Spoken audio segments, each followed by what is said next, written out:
companies that are of the highest rated, or they're more likely to align recruiter performance with candidate experience. And that's across company sizes, especially in North America. What I mean by that is recruiters are kind of on the hook based on how the candidates are rating their experience with them. Welcome back, everyone, to the Geeks, Geezers, and Googleization Show, the home of Googleization Nation, where we talk with HR and business thought leaders about the crazy shift going on all around us and explore the disruptive convergence of technology, business, and people. Here are your hosts, Ira Wolf and Jason Cochran. Hey, welcome everyone to this special episode of Geeks, Geezers, and Googleization, winner of the most forward-thinking impact award from the People Forward Network. I'm Ira Wolf, and thank you for being part of Googleization Nation. And I'm Jason Cochran. If you think this is just another podcast, think again. We are the voice of the most important, crucial conversations that are confronting business leaders and people today. And our goal is to bring you ways to reimagine tomorrow and explore the impact and convergence of business, technology, and people. Just a reminder, if you're interested in getting SHRM credits for listening to this episode or any other episode of Geeks, Geezers, and Googleization, you can simply go to geeksgeezersgoogleization.com. That's our new website, and click on podcasts. And right underneath that, there's a short form that you need to fill out just to verify that you listened. And we'll send you the activity code. So please do that.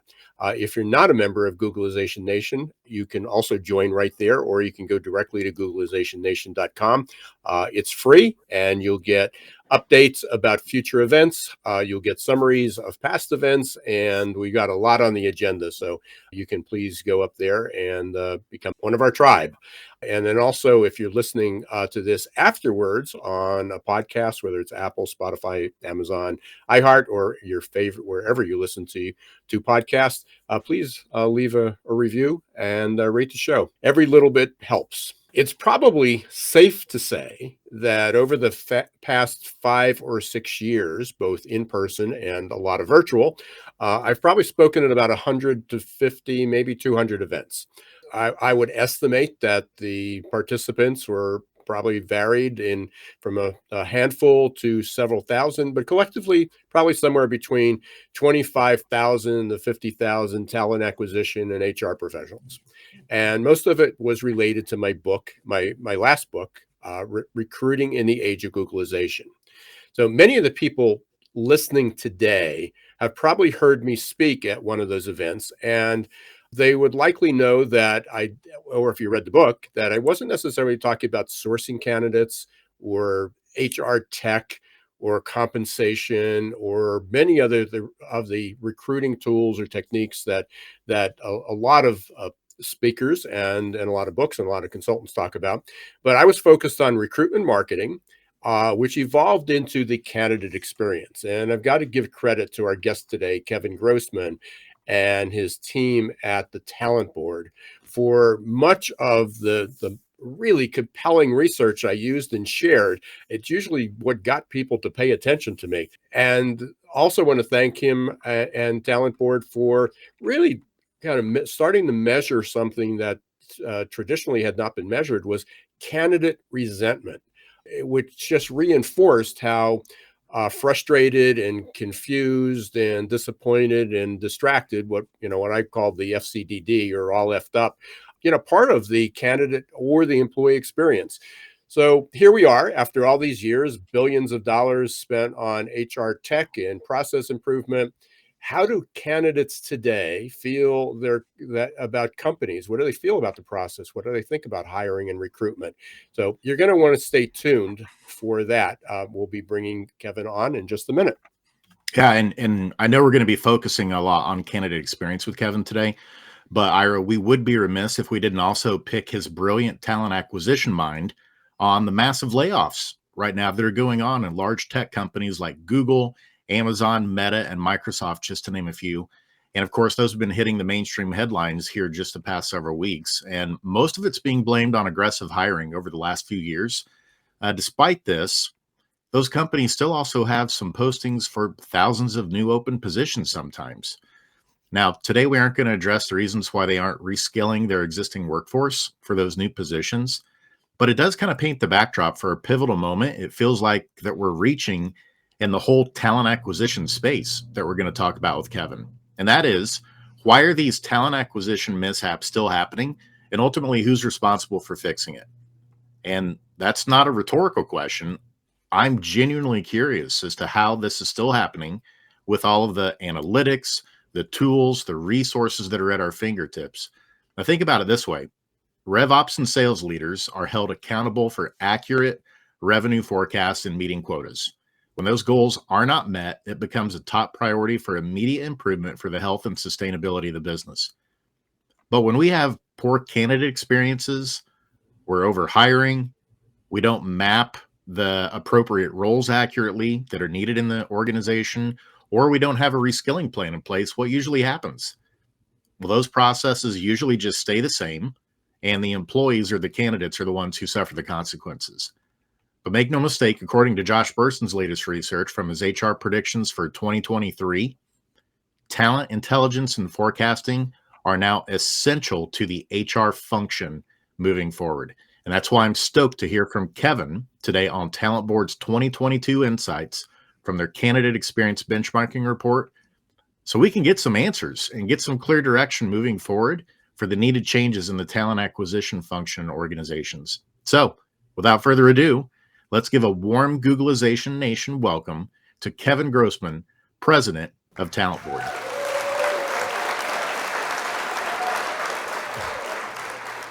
I didn't know there was going to be a live crowd. Thanks, guys. We're gonna get you warmed up for all those conferences coming up for your trip down to San Diego. No, definitely. Thanks for having me. Good to see you both. Great to have you back. And we also want to welcome you and let everybody know in just a few weeks, you'll be launching, you're one of our newest GGG thought leaders for our series Unleashed, Candidate Experience Confidential. So stay tuned. You'll be hearing a lot about that. I think mid-February, the first episode or the trailer should come out. And so stay tuned. So really appreciate you being part of that, Kevin, and the Talent Board. So before we get into some of the nitty-gritty about the report, it still blows my mind.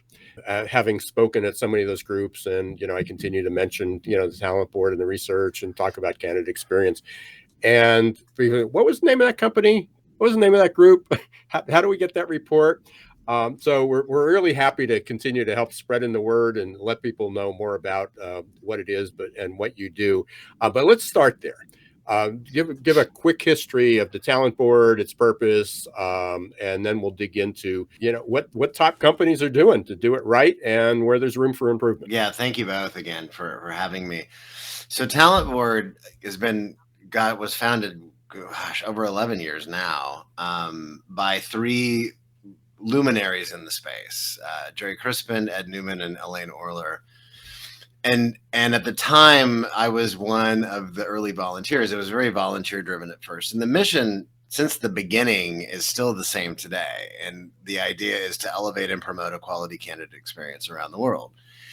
And it's all started by doing some survey research, asking employers, candidates about their experience, their perception of fairness across the candidate journey, and then give that data to the companies so they could see what their strengths are, and of course make improvements on things that needed improvement across the recruiting process. And then in aggregate, write up what we saw in the insights and share that data with the industry in the form of research reports, which all of our 2022 data is now all available to download from the talentboard.org. And we're starting a new program year now for 2023. But we started doing that early on. And again, very volunteer, very labor of love driven at first, and then started to mature as a research organization. And for nearly the past 8 years, I came on to help run and have run it ever since with a small team. I always like to say we're a small team that does a lot of big work. As it relates to that mission. That mission's never wavered, and that is what we've been doing. And so that research is out now, and we have, one of the things that I am always asked is what's new when it comes to candidate experience. Every year we're always asked that at the Talent Board, and I started saying this last year too. I kind of tongue in cheek, feel like a grumpy old man because I say nothing. Nothing's new. The same things every year that make a difference in sentiment and whether or not candidates are willing to do things again with the employer primarily revolve around consistent and timely communication and feedback. Always.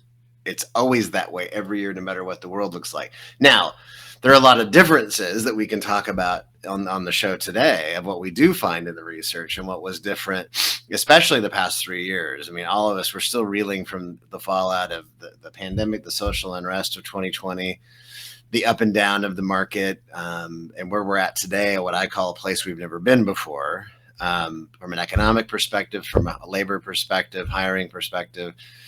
But the core tenets of what we find that really do truly make a difference with the majority of candidates who are never going to get hired for the job they're interested in, because that's the reality of the numbers in recruiting and hiring. We're in the business of no, mostly. Those make the biggest difference, communication and feedback loops. But definitely have been some interesting variances that we've seen now over the past 3 years. Kevin, maybe we can walk everybody through the journey. I mean, as you look at different milestones in the process through that, and then you measure each one.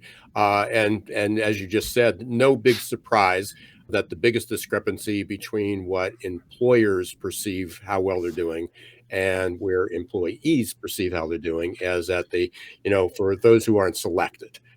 Because the majority of people that apply, don't get selected. So when I use my FCD acronym, frustrating, confusing, disappointing, and distraction, certainly the hiring process is largely disappointing for many people, because of the outcome. And yes, that is correct, because of the outcome and because unfortunately of the inconsistencies in the journey too. But it doesn't need to be that severe. No, it doesn't. And I think that's what you measure. But it's also broken down at all the other parts of the journey. So why can you walk our listeners through the journey of what you measure, and then some of the differences between employee and employer, and then we can get into the nitty-gritty of how do you measure those differences, and how do you improve them? So the way that our research has been structured, and it's been for many years now, very reliable and valid survey tool that we use, that we do minor tweaks to every year. But what we're measuring is we're asking the candidates about their experience from before they apply, meaning what do they do when they research the company and the job they were interested in, and then how they would rate that stage. And then if they did apply, which most in our data, of course, research and apply, what did they do? A few questions around that experience, and then how would they rate it? But then for those that actually made it to be screened or interviewed, that's a much smaller population. And so, but we're then asking them, those who did, because it's a logic-based survey, and it takes them to, based on how far they've made it in the process, as to how the survey moves for them. And so if they got screened and interviewed, how did they feel about that experience? If they were made an offer, how would they feel about that experience? If they accepted the offer and we're going to start, because our data is all about everything from pre-application to onboarding pre-day one. What do they think about that experience? If they withdrew themselves from the process, which happens with every company, there's and some volume. It's always a smaller population in our data, though, overall. How would they rate that? And then lastly, of course, the good majority of people who don't get hired and knew that they were rejected at the time they participated in our research and data, how did they feel about that? And as you can imagine, that is the most negative rating that we capture, period. Because if you ask somebody how they would rate being rejected, of course, as you could imagine, it's pretty negative, and it is the most negative data point that we capture. For example, in North America, on a 5-point Likert scale, which is a lot of our measurements are on 4 and 5-point scales that are also easily converted in at promoter scores too. But on the 5-point scale, those who were rejected, it's usually 2.5 out of 5, the highest that average rating will be, which is the lowest out of all of ours. In fact, it's rare, even the highest rated companies in our research rarely break 3 out of 5, with the exception of maybe the top 25 to top 10 companies in North America or in any region that we capture the data in. So it is always the lowest rating overall. Now, differences you mentioned about what we call perception gaps. So what is interesting about this last year, that we, for the first time, usually every year when we ask employers to self-assess how they would rate their own candidate experience across the journey, and including 3 key indicators that we also ask both populations for: the willingness to apply again, the willingness to refer others, and do they want to have a positive or negative relationship with the employer going forward? Are they willing to engage the employer again as a job candidate or not? And historically, employers always tend to inflate their ratings. They always tend to feel like it's a better experience, they're delivering a better experience, and it's much higher than the candidates. And this is global too. But this last year in 2022, with the latest data set that we have, 3 out of the 4 regions, employers rated themselves lower than the candidates for the first time. And for us, what that tells us, obviously, the volatility and the difficulty in the hiring market for the past 2 years, for that matter. And what we still continue to see happening with employees leaving, what is it, 2.5 to 3 million people still haven't returned to the workforce yet. There's still a struggle to fill positions, I know we're going to dig into some other stuff, but so that was the first time that we saw that. So there's been like this little reset of expectation setting for even the employers, at least in our data, that they, so for the first time, they rated themselves lower overall. Usually what we see across the journey is that there are more discrepancies between candidate and employer on what happens when they're researching a job, the application experience, and then if they're screened and interviewed. And the past 2 years, we've also seen greater discrepancy with candidates, with us employers struggling during the screening and interview process from a perception of fairness perspective, and positive sentiment has been lower than what we've seen on the interview stage. But then when you get to those who got the offer and that were going to be onboarded, that we're going to start, that's when usually the data still flips, meaning that the candidates always rate that higher. There's a halo effect too, because they're getting the job, but that's what our data shows almost every year. And employers have actually, the past few years, have rated themselves lower at those stages, especially with the struggles they've had, usually more in high volume hiring than in professional hiring, but with pre-boarding and onboarding, losing people in that window that have already technically accepted a position and then don't show up or don't start or don't stay, which is another factor that companies have been experiencing the past 1 to 2 years. So let me stop there. That's just giving you some of the things that we did find in the data last year, that was especially with the employers rating themselves lower. So Kevin, let's go all the way back to the very first one, Yeah. pre-application. I'm really curious here. Can you shed some light? So when folks are researching companies and deciding whether or not they're even going to consider applying, what are they looking for? What did you find in your report that they're looking for the most to, give them a yes, I'm going to apply, or no, I'm not going to bother with this? There's the trends that we've seen, not only this last year, there was one big difference that I'll talk about. But there was also historically, when candidates are researching a job, obviously, and we kind of partition it in 2 different buckets of content, meaning they're consuming marketing content from the employer, and then job content. Job content is pretty much this easy, because that is the information around salary and benefits. And it's important for everybody. We all want to know what the job pays, which is a whole nother conversation about pay transparency that continues to come for employers, ready or not. But they want to know about that. But they also, on the marketing side, they want to know what the culture is like. They want to know why employees are there, why they stay there, why they wanted to work there in the first place. They want to know, and these are some of the top ones, and then I'll talk about the thing that changed the most. They want to know about career path opportunities, diversity and inclusion initiatives. Those are some of the things that they tell us through the research that they're consuming.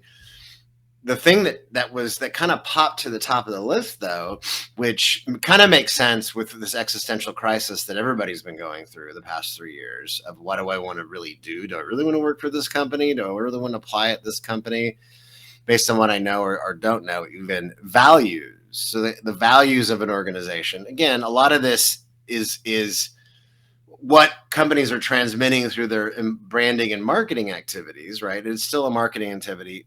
Whether or not those values play out when I'm an actual employee, that's something that we don't measure. And that's another story that we can talk about. Hopefully it does line up or align. But values really shot to the top at the list. And it became an increased 109% in importance from 2021.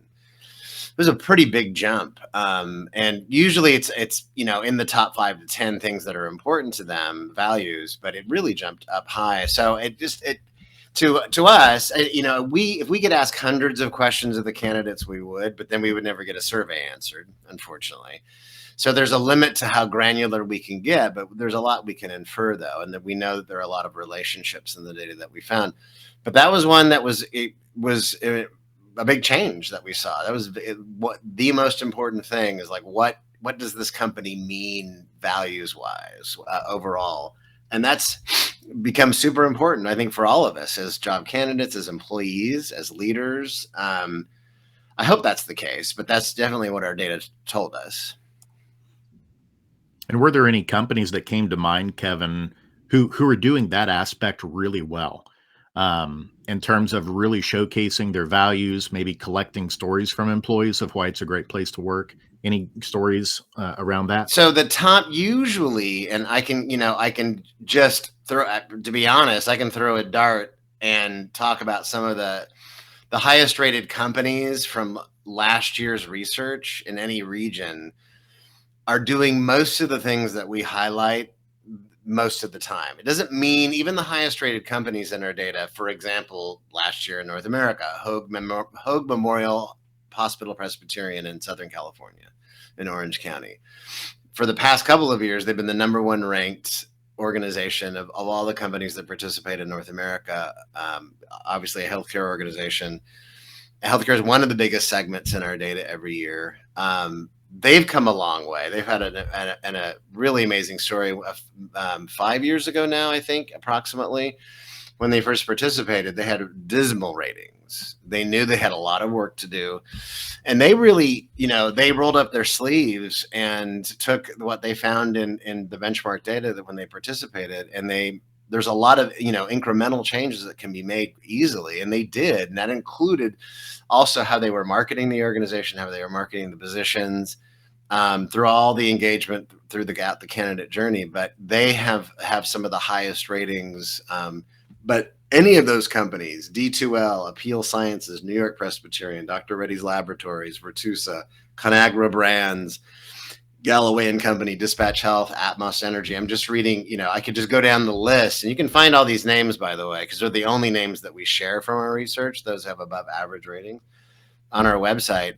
But especially the top rated ones every year, they're doing most of that right. And I would argue the way that they're positioning that information. Now, we've had a lot of conversations just really quick about this, that there's a lot of power in marketing. We know this, right? That over time, things can seep into the mindset that this company is really doing this. And I don't want to take anything away from any of the organizations that participate, because hopefully that does play out as an employee. But these companies do, and the ones that continue to perform every year and participate in our research, that's the hardest thing for both of you and anybody that's listening and watching right now.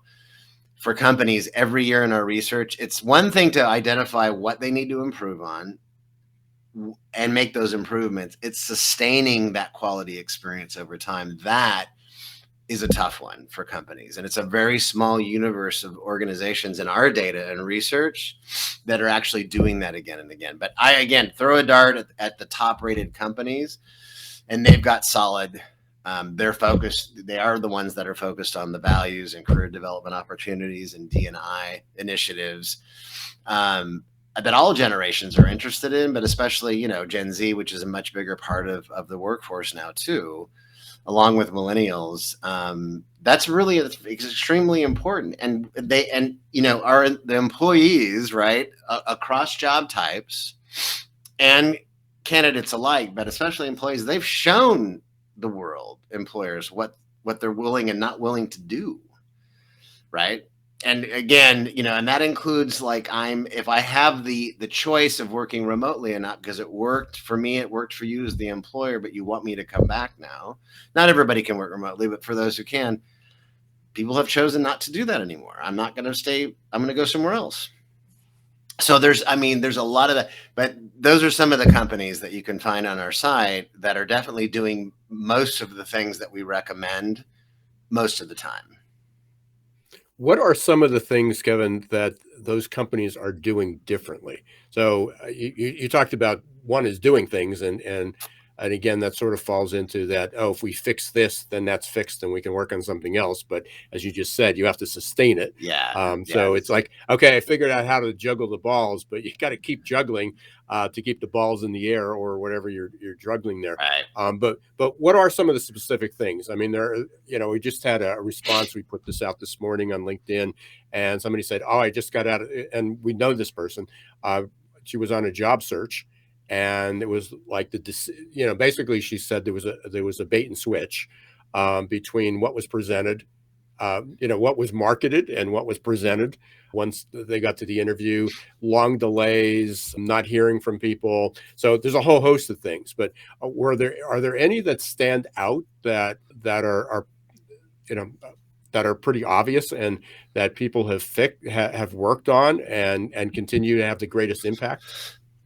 There's a great combination of a lot of those things that companies do, and for example, we always have a set of case studies every year that you can also find and review based on some of the candy winners and some of the things they're doing. But big picture, what some of the highest rated companies are doing, for example, and I'll just read some. These are things that are directly from the research in the report too, that companies that are of the highest rated, or they're more likely to align recruiter performance with candidate experience. And that's across company sizes, especially in North America, but also in the other regions that we track too, EMEA, APAC, and Latin America. And what I mean by that is recruiters are kind of on the hook based on how the candidates are rating their experience with them. These are companies that are obviously measuring that to be able to understand what that is, and recruiters are they're rewarded as well, especially if candidate experience is high, because they know that a positive candidate experience it impacts the willingness for candidates to try again, as well as refer others, which is always key for any B2B or B2C company. And in fact, the highest rated companies are doing that 26 more often. They're more likely than all the companies combined in our data. So that's one example of something that they're doing differently. They're also, there's a lot of talk there's been a lot of progress with recruiting technologies today, conversational AI related smart technologies in our systems, ATSs, CRMs, but things that are helping to make better sourcing, selection, help humans make better decisions, for that matter. Communication with candidates where there was none before, that can be scaled, which I'm actually a big fan of, and because and our data shows that candidates, even though yes, we all want to talk to a human, if I'm getting my questions answered and I'm being communicated with and engaged, even if I know that it's the technology doing that, the sentiment is higher and the perception of fairness is higher. But the highest rated companies in our research and data, again, I'll stay focused mostly on North America.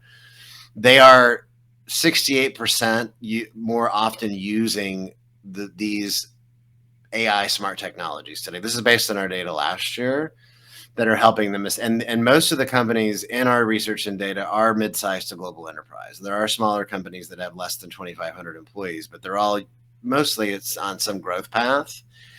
So technology is a big differentiator. So I'll stop there to see if either of you have any questions, but that's just a couple of examples. There's a lot more where that came from too. Yeah, I've got a quick follow up to that one. I think I'm guessing that Ira wants to dig in on the technology piece, and I do too. But I'm going to go a different place first, Sure.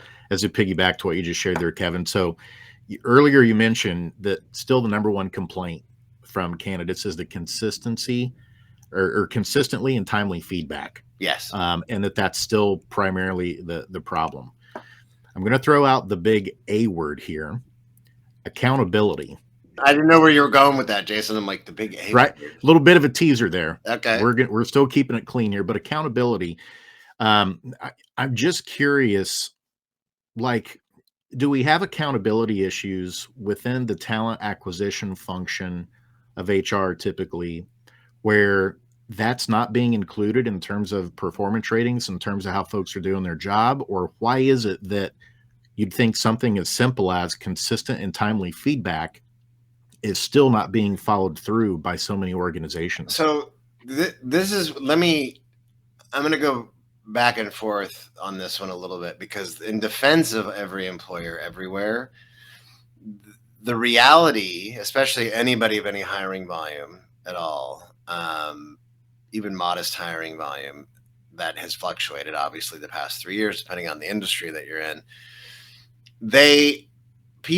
at the point of application, where many, if not most, of the candidates are just not qualified enough, again, on average, I know it varies depending on what they're hiring for, but on average, most just aren't qualified enough to move on, to even be screened or interviewed for that matter. That's a tough one, because everybody, even if I applied and I felt like I had, and even if I had some of the stuff, but I just wasn't qualified enough, I do want some feedback. I'm not going to get it.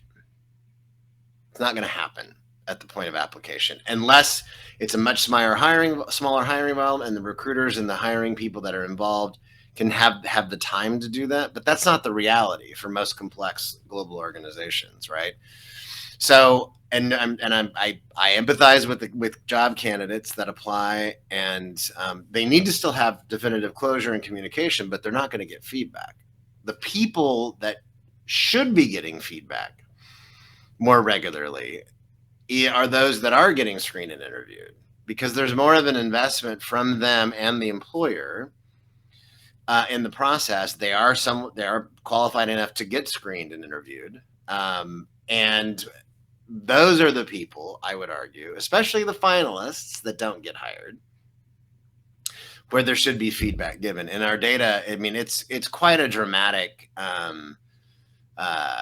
differentiation that those who are getting feedback in the final stages are much more likely to refer others, dramatically upwards of even up 50% more likely to refer others than those that do not. And it is a big positive differentiator, but that's where I would that's where I feel I empathize with candidates that apply and don't get feedback, and they're not. But those that make it beyond that, I would argue, and we're talking about a little bit of job fit qualification status feedback. Companies, the highest rated companies in our research who are doing that, these are really brief exchanges. They're not contentious, lengthy. I thought I was qualified enough. It doesn't happen that way. I'm not saying it could happen that way, but I don't even play an employment lawyer on TV, so I can't comment on, what legal counsel may or may not want to see happen. But I do know that the companies that are practicing this in the highest rated, some of the same names that I've read, New York Presbyterian has been doing this for years, for example. Every finalists get feedback, and it goes such a long way with candidates. And not only that, those that are encouraged to apply for another job too, maybe down the line, technology can help you do this too, to match and recommend to candidates that didn't pass screening or the interview stage. But those things go a long way. But the investment I would argue, needs to truly be made with those that you are screening, interviewing, and that aren't just going to be selected at the end of the day. The feedback aspect. Everybody should be communicated with and be given definitive closure. Acknowledge, communicate, closure, always.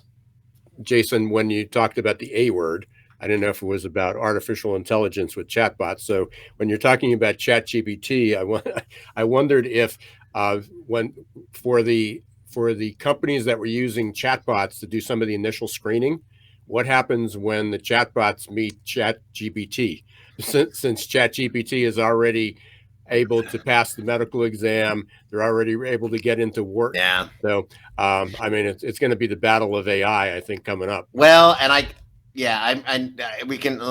I've been holding my opinions on that one. I mean, a lot of people in our space, and it's great. I mean, a lot of people are talking about it, and there's definitely use cases to use the technology, and I've been playing with it and experimenting with it. But I do have concerns. Those concerns. There is another chatbot that I did find that actually helps identify if other content has been generated by AI, which is interesting because it's something that's being developed to help those in the education field. I'm on my local school board, so there's the worry of AI generated reports, plagiarism, and things that are that and I worry about the critical thinking aspect, not just for our students and my kids and schools, but for any of us that are developing content. I think.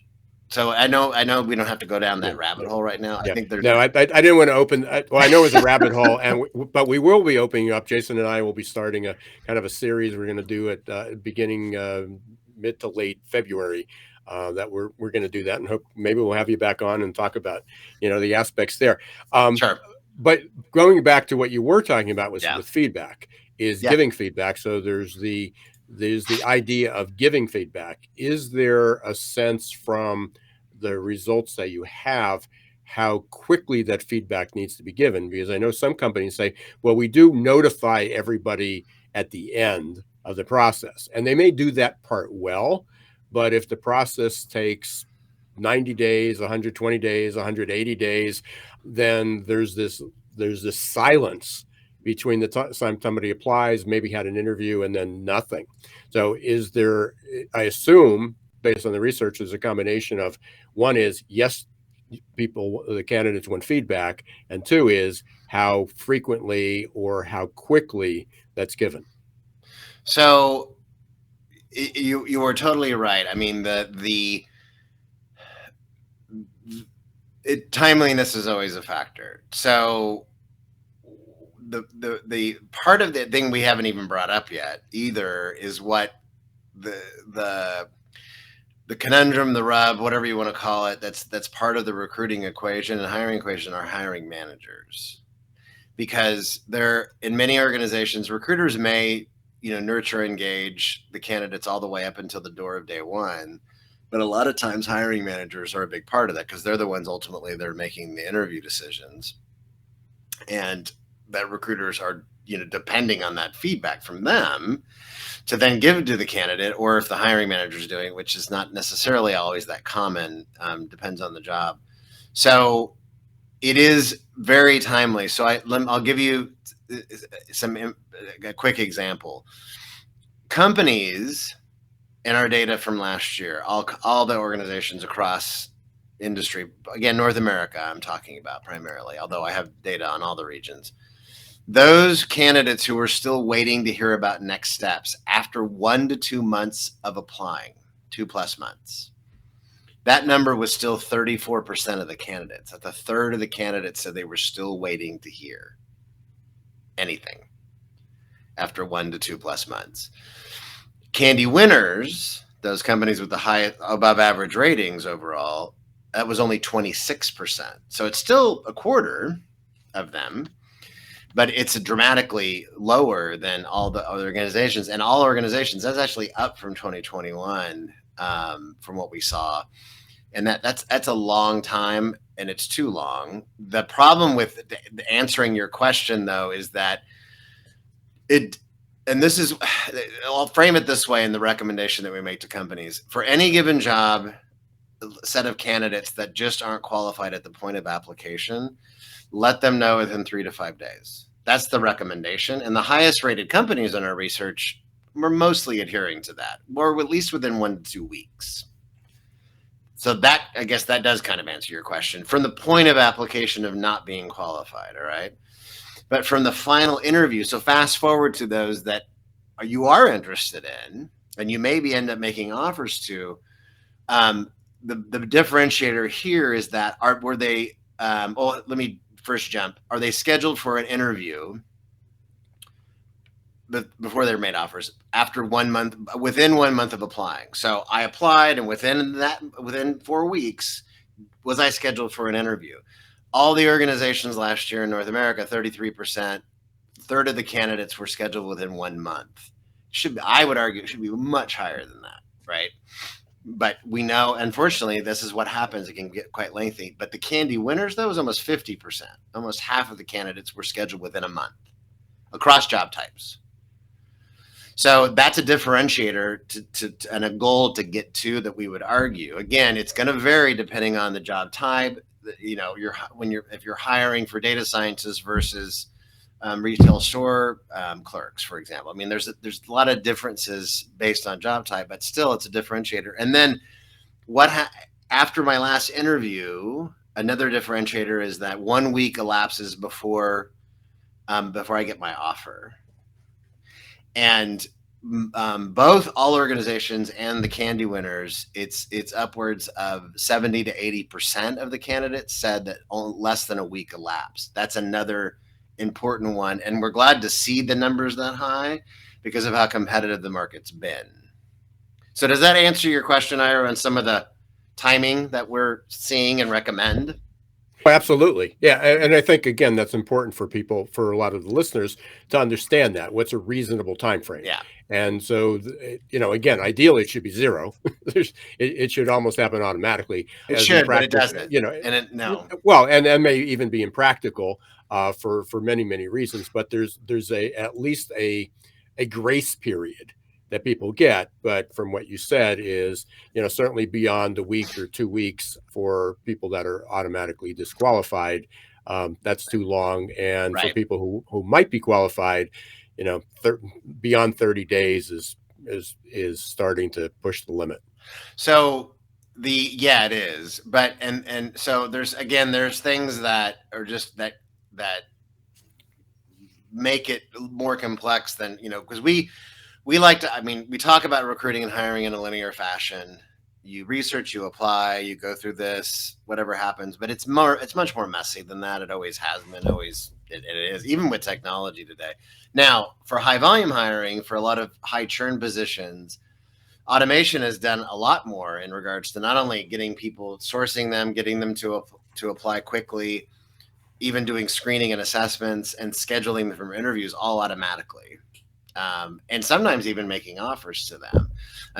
Companies like Paradox and many others that are that we've been partners with for a long time, their technologies really come a long way, and to automate a lot of it all the way up until getting them started.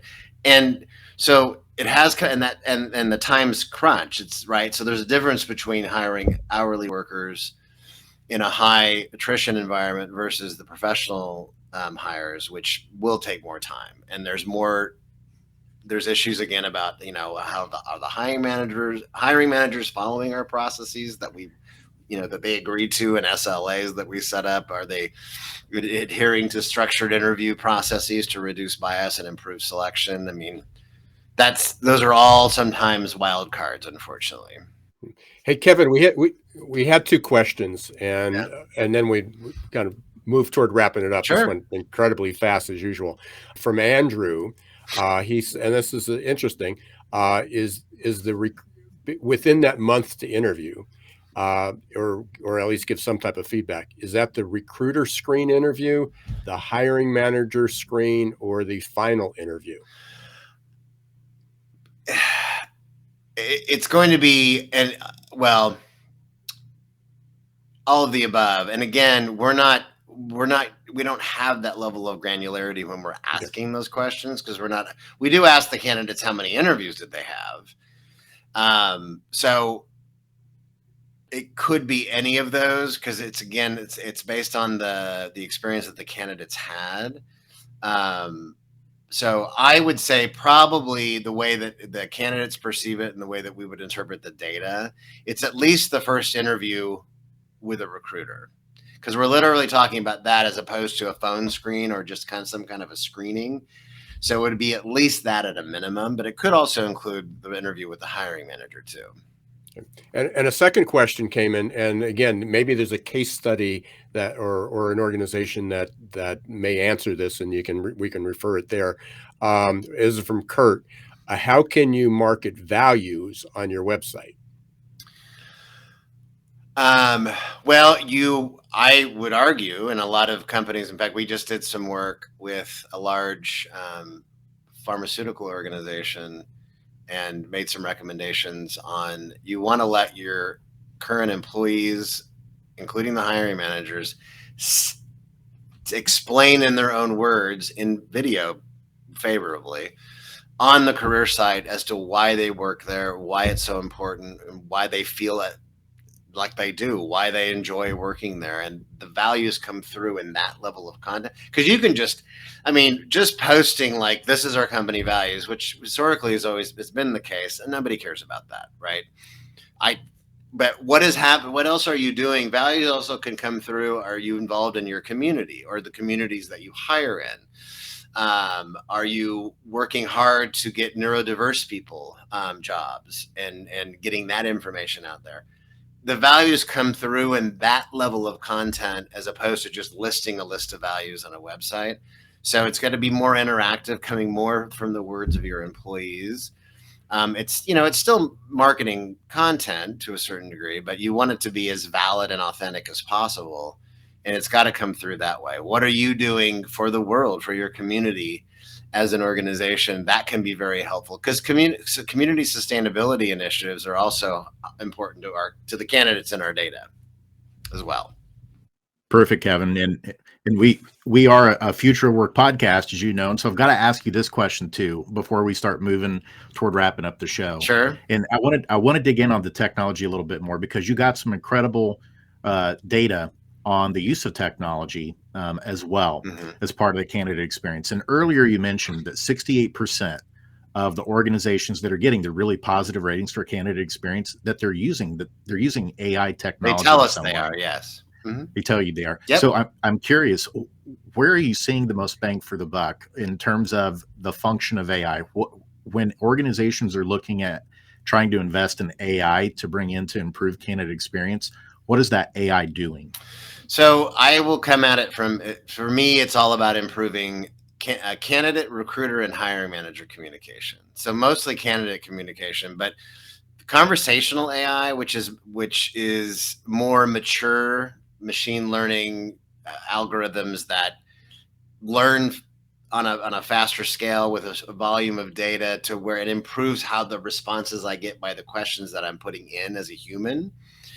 And answering questions about the company, the jobs, in a more human-like way, right?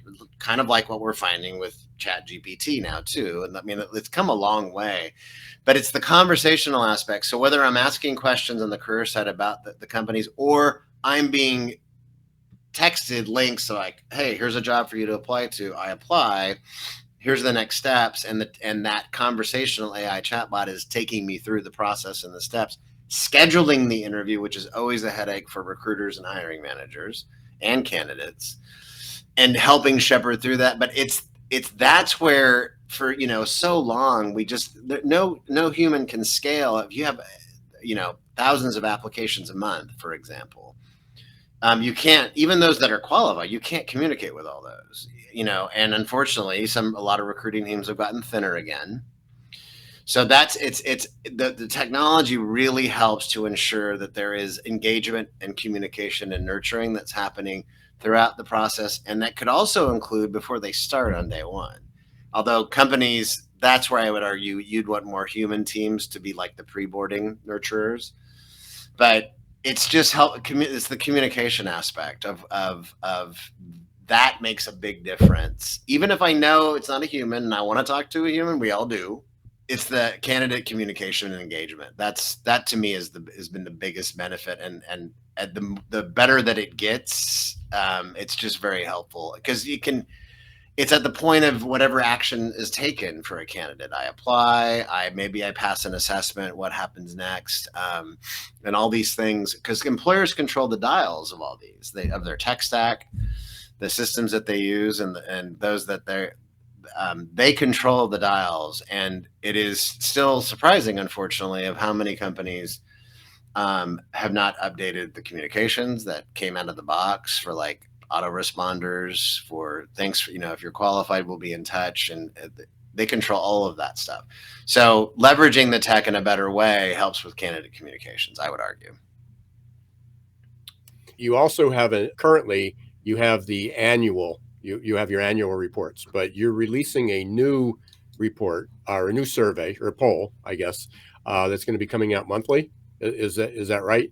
That will give a little bit of a pulse where things are, and maybe give a reflection and answer that question of, what are the impact of not directly of what the impact of the layoffs are, but what the experience is, from candidates. So and this is based on our annual research that we do too, and we do at the end of each year, we do a recruiting focus update for what companies are focused on. So now we're going to focus on a Candy Pulse. So, for example, this month, as we're collecting data at the end of January, now the first time doing this, candidate experience, recruitment marketing, employer branding, targeted sourcing, and diversity and inclusion are the top 5 with what they tell us right now that they're focused on. There's a lot of other stuff too underneath that, but those are mostly, almost all 50% or more, focused on those things. How are they going to get them done? For example, improving their processes, current staffing that they're using, current technologies, new technologies, candidate and employee survey feedback. That's an example. But then we ask them more about what's going on with their hiring too. So like, what is your company's hiring status this month? And so far, out of nearly 100 responses that we've received, 82% said they're hiring, and it's a much smaller percentage. 13% said they've frozen hiring, and that's good, right? Because there's a lot of mixed messages out there in space, and only 5% said, in this group at least, said they're laying off. So we have to be careful about getting caught up in a lot of. Yes, there have been tons of tech layoffs, but I think layoffs overall, even though they're growing, are still historically at a historic low. But this is what they're telling us this. And the last thing I'll just mention is when we asked the size of your recruiting team, and 65% said there's no change. Only 13% said they're decreasing their recruiting team this month right now. And the last thing I'll mention, as we're still collecting the data, when we asked them how would they rate their overall recruiting process and candidate journey on a 4-point scale. This is similar to as part of our data that we capture in the annual benchmark data. Are you leading or lagging? Which is the two extremes. And right now, only 11% said that they're leading overall when it comes to being competitive around the candidate journey.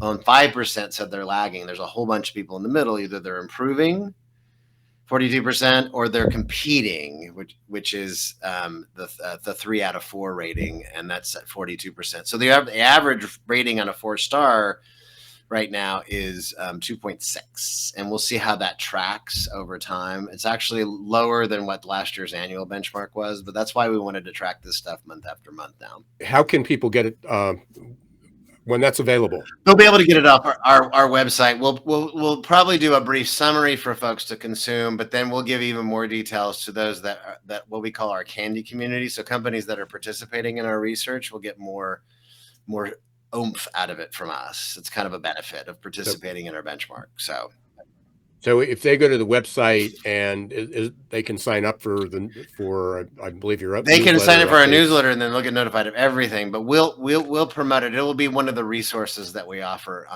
under employer resources on our site. Or or it might go under the research tab, but they'll be able to find it on our site for sure. Sure, they'll be hearing a lot about it on Geeks, Geezers, and Googlization. Exactly. So it's something that we wanted to do on a monthly basis now, just to kind of see how things change. Oh, I didn't want to steal the last question that you normally ask, Ira, before we hit the lightning round. I'll let you borrow it. Okay, I'll go ahead and borrow it this time. So Kevin, we usually like to try and wrap things up before we hit the lightning round with one final question, and that is, what's something we should have asked you today that we didn't? I didn't know there was going to be a test at the end.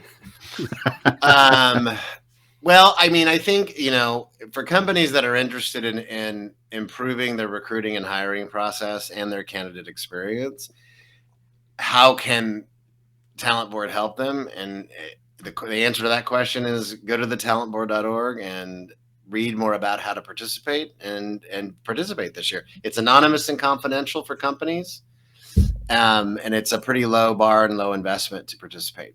So, love it. That was perfect. And that's a perfect segue into the lightning round. We're going to ask you just a few questions to get to know you a little bit better on a personal level. So there is a help test. The listeners. There is a test. There is a test. But there's no right or wrong answers. This is just the life of Kevin. We're not going to get too personal, Kevin, but we got to ask a few here. I'm mostly an open book. It's all good. I know. And we learned quite a bit from you when we had steak together here in Indianapolis a few months back. Right. And so some of these questions might actually relate to that a little bit. So let's start with this one. How about a favorite song or musical artist or band of yours? Oh, Rush, the rock band Rush. They don't perform anymore. I mean, the drummer and writer passed away, unfortunately, in early 2020. But that is will always be my favorite band. Yes. Perfect. And I thought that was going to be the answer. I was thinking that was your favorite band from when we chatted. And this rolls right into question number 2, I think, in terms of the answer you're going to give. Yeah. And that is, what's a special hidden talent or skill that you have that most people wouldn't know about you? Well, if they haven't seen me, the post that I do when I share it sometimes online is now being a drummer. Not in a band or anything, but I've always aspired to drum, and I started learning for reals when COVID first happened in the lockdown, and my wife had given me an electronic kit years ago, and I finally dusted it off, and now I'm getting ready to take even more formal lessons to elevate my playing. So I'm digging it, but drumming for sure. I love it. And of course, Rush is known for having some of the best, most challenging drumming sequences. Do you ever do Rush? There's actually a few songs that I've tried, and I'm getting better at it, but some of the more complicated stuff than any drummer like Neil Peart and Taylor Hawkins, who was the drummer before he passed away for Foo Fighters. I mean, the list. I got a lot of work to do, but I'm on my way though. So I love it, and a testament to growth mindset. That's another reason and keep the old ticker going, right? That's right, absolutely. Yeah. And last one here, and this may relate to what you've already shared too.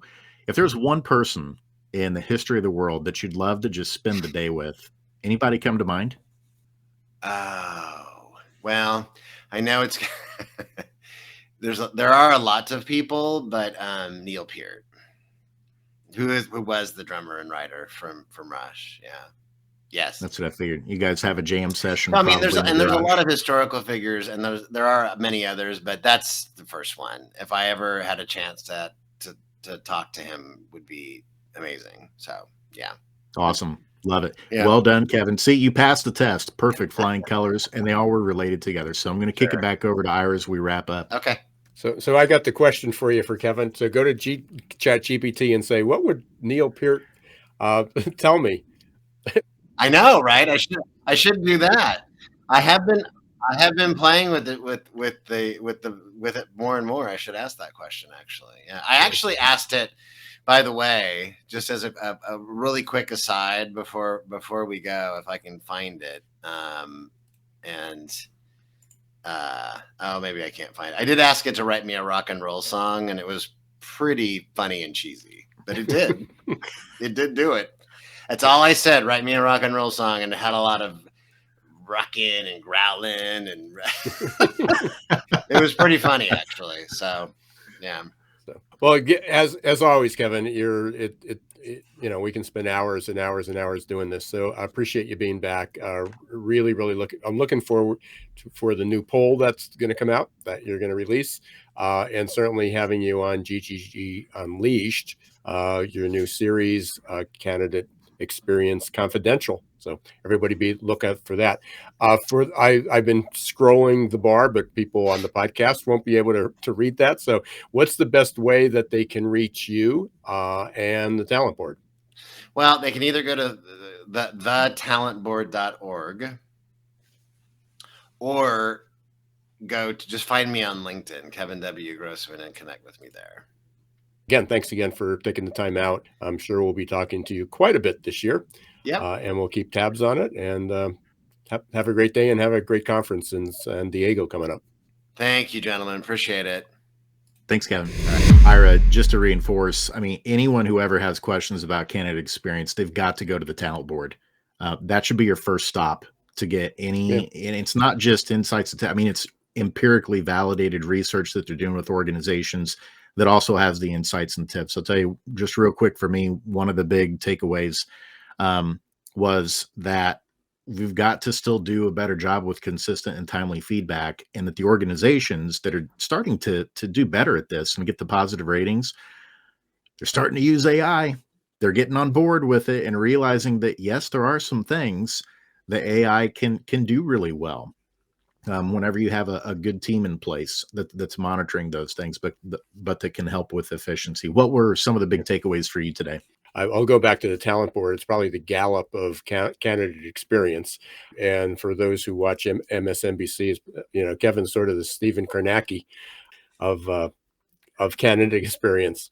I think it's just a trend. I mean, Kevin summed it up in the beginning. What's changed? What's new? Nothing. We're working on it. It's like it's like sludge trying to improve it. But fortunately, when people are looking for answers, how to recruit, how to retain, how to create a better brand, how to experience, they spend a lot of money on HR tech, a lot of tech, tons of money on marketing.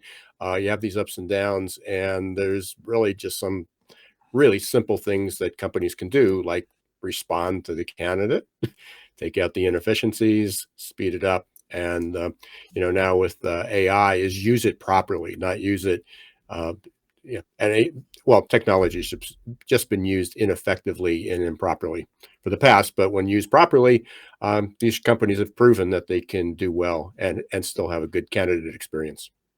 Absolutely. And do a better job with your storytelling. Don't just plaster your values on your website. There's so many more creative ways of collecting stories internally, your people, in terms of how working there's changed their life in a positive way that people are searching for. And that's what they want to see to decide whether or not they apply.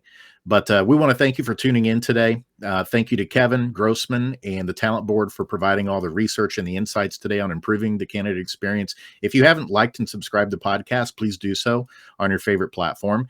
And we also have a community, Googleization Nation. It's totally free to sign up and become a member. Just go to geeksgeezersgoogleization.com and you'll be able to sign up there. But until next time, I'm Jason Cochran signing off. And I'm Ira Wolf. Special thanks to Kevin again. Special thanks to everybody who joined in. Thank you for those who submitted some questions, and we were able to get to them. If you have additional questions while you're listening, please post them, message us, reach out to Kevin. I know he'd be happy to answer those. Until next time, don't let the shift hit your plans.